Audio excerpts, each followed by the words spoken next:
Hello, you wonderful people, and welcome to another episode of Crime Centric. This being a show, it's about crime dramas that I watch. For today's episode, I'm going to talk about the latest episode of The Equalizer. A lot of really interesting things went down in this episode, so let's break it down. The main crux of the story revolves around a sniper who has already claimed, I think at this point in the episode, like at the beginning of the episode, it was his third victim.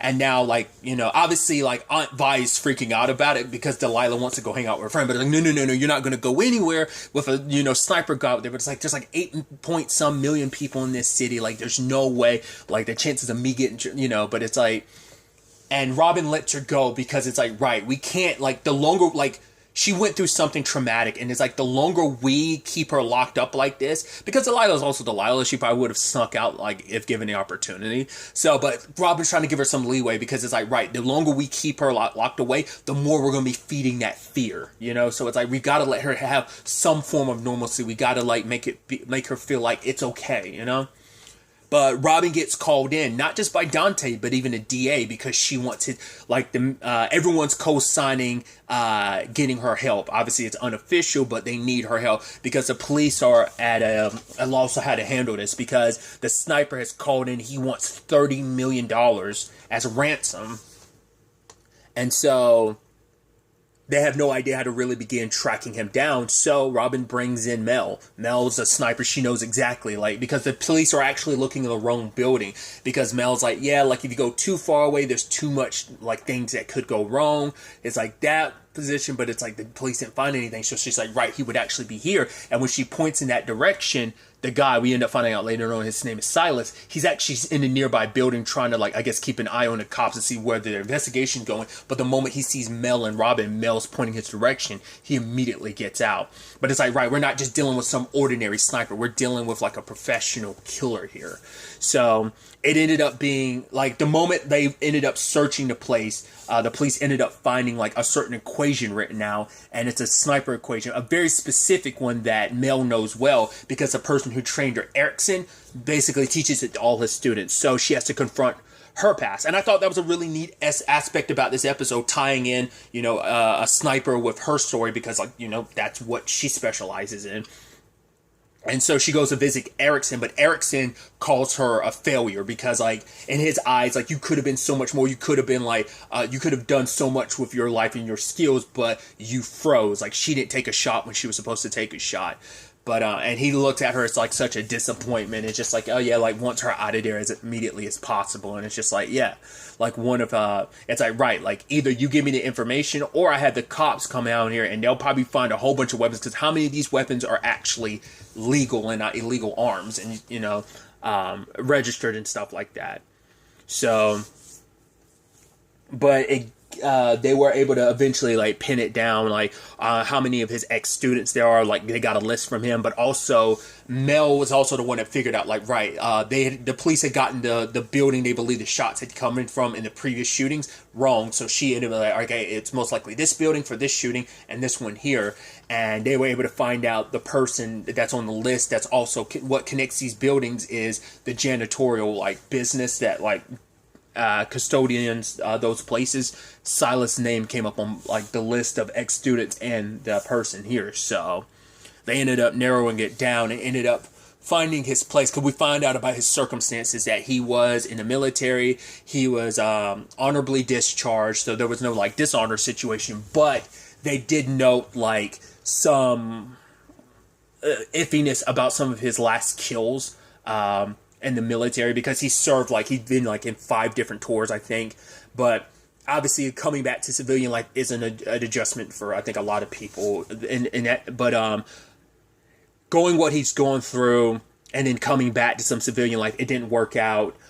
His wife filed for divorce. He broke the restraining order, like, twice, and so his wife got sole custody. So it's like things have been pretty rough, because going from, like, a military sniper to a janitor, it's just like life hit him hard. And so it's like now he's lashing out against the city, because it turns out Mel talks about it later on, because Harry's like, if you can get inside of his head, you're the only person that can get inside his head. If anyone can do it, you can. She's like, I don't want to. She talks about, like, when you're in that position as a sniper, it's like they basically want you to see the person you're killing as not, they want you to remove empathy from it, like your humanity. You can either, like, compartmentalize and keep your humanity on, or you shut that side of your brain off. And it seems like that's what Silas did, that people, he just sees them as targets to be picked off and not,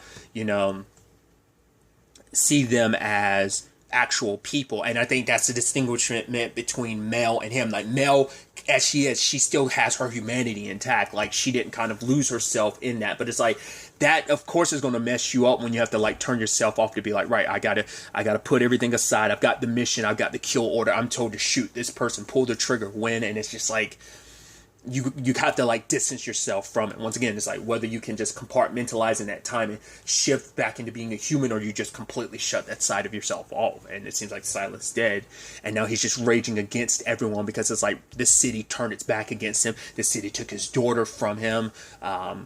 Especially for him, it's like everything I've done for this country, and what I come back here and I'm treated like some criminal.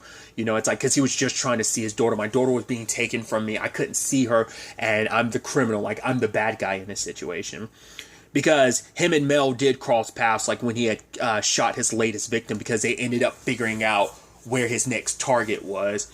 Luckily, Robin and Mel were able to get this victim out of the way, so they were able to save her life. And interestingly enough, like, Mel was chasing after Silas. He jumps the barricade. She slid underneath. I was like, that's pretty sick. But he got in an elevator before she could get to him. So, but it turns out the place that he's planning on, because he's giving them a new time frame, is like, you got 12 hours, or I'm going to start shooting children. It's like, right, they picked a playground, like a place where he'd have a site on a playground. It's like, if I can't take my child here, no one can. So it's like, will he really go about killing children? And it's like, well, he's in a situation where it's like, the way Robin describes it, it's like he's most dangerous now because his name is out there. Everyone knows who he is, so he has nothing to go back to, and just like, he's just lashing out. He's angry at everyone. He doesn't care what happens to him in the process. I think that part of him caring about, like, yes, his daughter, because it's like, yeah, like, the money, I think everything has been leading to this point, because later on Mel says, like, right, this was all to this, the whole thing was leading to this. So his final demand, I guess maybe he was slowly building up to what was going to be the end result regardless. He just expedited things more because of Robin and Mel. But essentially, when Mel does confront him, it's like, right, you wouldn't have a target towards the playground or anything here. It's like, right, this whole thing was a lie to get us here, because he wants to funnel a whole bunch of cops there so he can pick them off, because his main motivation is going after the police because they arrested him and they treated him like a criminal. It's like, I fought for this country. I killed for this country, and when I come back here, I get arrested. Once again, just trying to get to be with his daughter, and I got the way they treated me, and it's like, no. Like, they treated me like, because, like, obviously, Mel's coming from the perspective of, like, you shouldn't kill these people, they're innocent. And he's like, you should know, he's like, there are no innocents. You should know that better than anyone. Talking about, and he brings up Mel. It seems the reason why he knows about Mel is because Erickson uses her as a cautionary tale, which is kind of total BS, which is super messed up. Because, I mean, he wouldn't know anything about Mel. He wouldn't have been able to predict and know, like, all about her if you hadn't used her as an example. But it's like, right, here's a failure of my student. Not all his students make it, but I think in his eyes, she's the biggest disappointment. But she's like, that time he's telling me, says that story of how I froze, I didn't freeze. I chose not to take that shot because it was like, I think she said it was like an innocent person. And it's like I think it was like a woman and her child had like wandered in their zone and of like where they were like lined up for their shots and stuff. And Erickson panicked and stuff like that is what she was saying. And so she chose not to take the shot. And it was kind of like, it's like, right, him, like, Erickson and his ego, the moment he, it's fragile, and so he had to spin this story to make her look like, oh, she's the one at fault, trying to make her seem pathetic or whatever. Like, oh, she didn't have what it takes, and it's like, because even his last words to her in the episode, he was like she was walking away, and he was just kind of like blah blah blah blah, still talking mad shit. But she's like, it's a good thing, like, I got left at that base because the Taliban attacked because of some wrong information. She killed like 17 of them. He's like, oh, with sniper shots? She's like, no, 14. The other 3 were close combat. And she went toe-to-toe with Silas. And he came close to killing her, but luckily Robin showed up in time, which I love Mel being like, yeah, like, I had that. So we'll circle back because she was with Dee at the time, but Delilah was like, no, like, I know you're going to be here for me. I can be fine a couple hours without you, Mom. You go out there and the rest of the city needs you. So luckily they resolved that. I even love Dante and Mel's interaction. And she's like, yeah, we have a mutual friend. It's like, right. He's like, all right. And he was like, no question. She's like, all right. But then he was like, you were the sniper. You're the one, the serial killer that broke into my place. You're the one that took that shot. She's like, I have no idea what you're talking about. He's like, of course you don't. And it's like, yeah, whole groups are full of secrecy, but it's like, right, don't mention Mel to anybody. But in the end, it was interesting because the DA offered her, it's like, hey, you could work with us and have an unofficial position. And Robin's like, no, but if you ever need me, I'll be here. Just like, you know how to contact me. And you see Dante kind of smiling because it's like, yeah, it makes sense she wouldn't take that position. Because I think in Robin's case, it's like working with the police in an unofficial capacity kind of like restrains you, kind of like, you know, it's like you get caught up in a lot of red tape. Like they'll have a lot of like say over what she does. Like collaborate with them in the future, sure, yes, but not like officially, unofficially working with them. It's like, no, like I think for her, she probably looks at it as just like working with the CIA again, and it's like I have a lot of freedom to take on the certain clients I want. I don't have to be at someone else's beck and call. Like I get to just, you know, this operation's mine to control and dictate like who we work for and what we do. So I think she just didn't want to get caught up in that system again like she was with the CIA. But I did think it was really sweet because like the reason why Robin was able to find her is because Harry kept an eye on her. And she even said like, no, don't, like she had told Harry early in the episode, don't ever stop worrying about me. I love that about you. And yeah, he kept an eye on her, and you know, and for him, he felt powerless because it's like the worst thing ever was like he wasn't able to be there for her when she needed him. And she's like, and she had talked about the fact is that him ever getting his life back is going to be an adjustment for her because it's at the very least she's glad everything worked out the way it did. It's like, because Erickson doesn't know about the career she went off to have because it's all top secret, hush hush, no one knows, and there's no way he's going to have access to that information. So he thinks of it like, oh, you're a dropout, you're a failure. But it's like, no, you went off to have an amazing, successful career he would never know about. But she's like, no, I get the satisfaction of him running his mouth not knowing the truth about it because he doesn't deserve to know the truth. I'm gonna let him wallow in his ego and thinking he's got the best of me, blah blah blah. But she said like if it wasn't for things playing out the way they did, she would have never gotten into like the military intelligence angle, and she never would have met Harry. But it was also the thing of like the point I was making earlier. She was worried that like obviously once he does potentially get his life back, which that is going to be a steeper situation for his circumstances, but the moment he gets his life back, she's going to have to be worried about, because at least she always knew, like, yeah, you worry about me, but she's like, I don't have to worry about you because you're here. Like, I always know where you're going to be. But the problem is she's like, I'm going to have to adjust to like that new reality whenever you do, like, able to kind of return like to the surface and not have to just be held up here the entire time, you know? So I should also point, like, is it me or didn't one of the, maybe it was just the design, it looked like some of the chopsticks, like a set of the chopsticks they were using, didn't it seem like they had the hilts of a katana? Like, you know how like katanas had that wrapping around their hilts and like the handle of it, and I was like, didn't that seem like I'm forgetting the hilts, not what I think it is, but the wrapping around the handle of the blade, like I was like, that looked like the wrappings of like it seemed like the design you see on like on a katana. I was like, maybe that was just me. I was like, oh, that's interesting chopsticks. That's what it looked like, because I think you saw the hilt and the handle. That looked like the handle and hilt of a katana, but I could be mistaken. Speaking of the Harry situation really quickly, Robin did go to Bishop about it, and she's like, oh, it's going to take some time, but it's like, even Bishop's like, he talks about, he hinted to an instance where he did try to bring an asset back to like life. It didn't seem like it went well. Now, what the specifics of it was, who knows? But Harry's situation is very, very like deep. Like they were like, oh, how cold of a situation? She's like Arctic. It's like, yeah, it's something like that. It's kind of super unlikely. So, but Robin's still like finding her way. It's like, right, Harry deserves to have his life. You know, be able to kind of be out and about without having to worry, always looking over his shoulder, being scared of anything going wrong. So that was kind of an interesting development. But the other side of the episode, when Delilah was hanging out with her friend, like, she was nervous about the sniper, but then also, like, all the noises around, like, and start triggering her, and you're like, she just had a PTSD moment. You're like, damn, like, to be that young and suffering from PTSD. I mean, it's understandable, like, what you witness, of course, is going to trigger certain things in you. And she like curled up in a little bit of a ball, and her hands were shaking.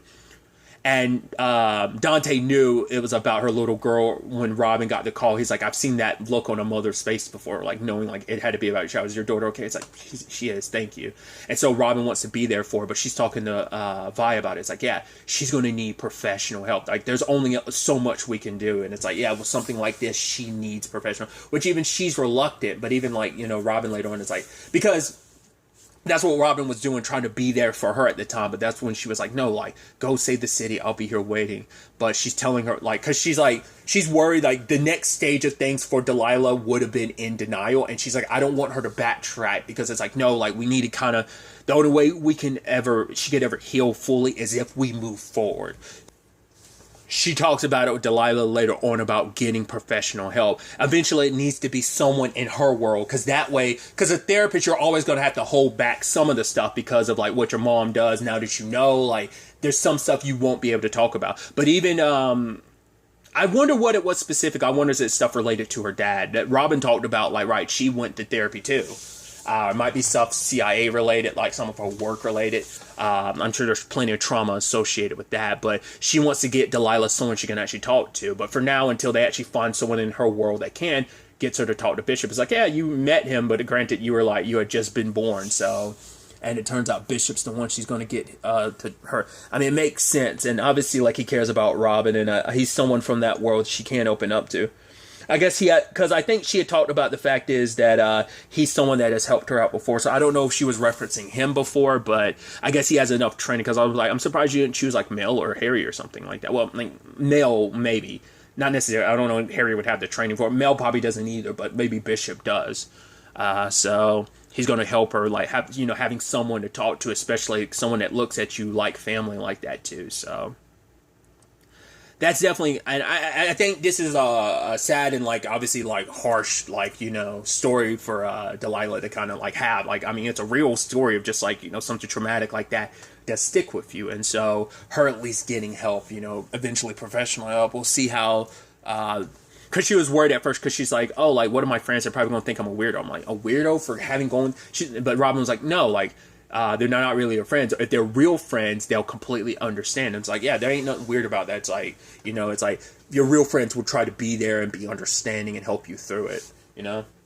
I mean, there's a whole complication with, like, we dealt with that in season 1 when it was like her friends somewhat and her parents, her friends' parents, like, who were around Jason when he got shot, plus all the people who took advantage of it this season, trying to be like, oh, they missed, like, trying to, like, feed off that grief, who are kind of grief vampires in themselves, like that whole thing as well. Like, that's just a lot to put on a kid's shoulder, you know. So it's definitely going to be interesting to see where all this takes us going forward into the next episode.